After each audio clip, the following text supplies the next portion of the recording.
बदलिला America राष्ट्रपति Donald Trump को स्वर शेष में वाणिज्य चुक्ति पर सहमति प्रकाश करिसेंती भारत और अमेरिका।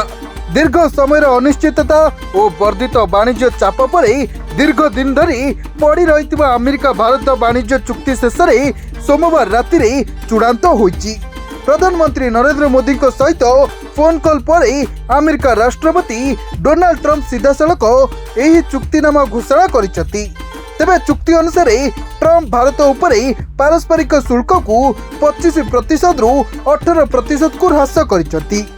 भारत उपर टारिफ ह्रास पर अमेरिका राष्ट्रपति डोनाल्ड ट्रंप कहते जे वाणिज्य चुक्ति तुरंत लागू करा दिबो। यह भारत पई टारिफ को एक शुभ संकेत। अन्यपटे राष्ट्रपति ट्रंप नूतन भारत अमेरिका वाणिज्य चुक्ति को यूक्रेन रूसिया युद्ध समाप्त करने एवं विश्व में शांति प्रतिष्ठा करिवार एक प्रयास भाव वर्णना करिसेंती। यह सहित मोदी राष्ट्रपति ट्रंप को निष्पत्ति को मेड इन इंडिया प्रकल्प पर लाभदायक बोली प्रशंसा करिसेंती एवं यहाकू अमेरिकीय बाजार में भारतीय कंपनी गुड़िक एक महान सुजोग बोली कहिसेंती। अपरपक्षे देखा गले भारत एवं एक तैल वाणिज्य चुक्ति माध्यम अमेरिका सहित तार तारिफ ह्रास करिछि, किंतु भारतर पड़ोसी देश पाकिस्तान बांग्लादेश एवं चाइना एपर्यंत यार लाभ पाई नहीं।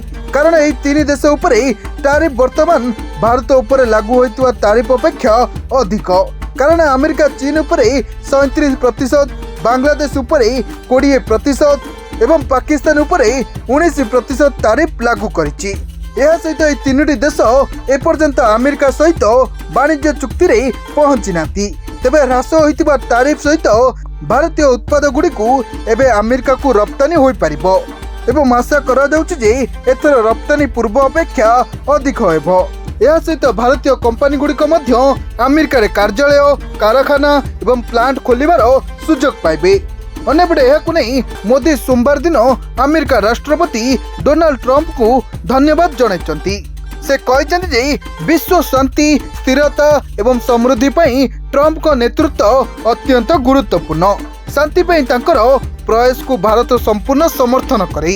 यह सहित प्रधानमंत्री social media account X ray एक पोस्ट करी कहते जे भारत अमेरिका सहभागिता को अभूतपूर्व उच्चतार पहुंचाइबा से ट्रंप को सह काम करने को इच्छुक।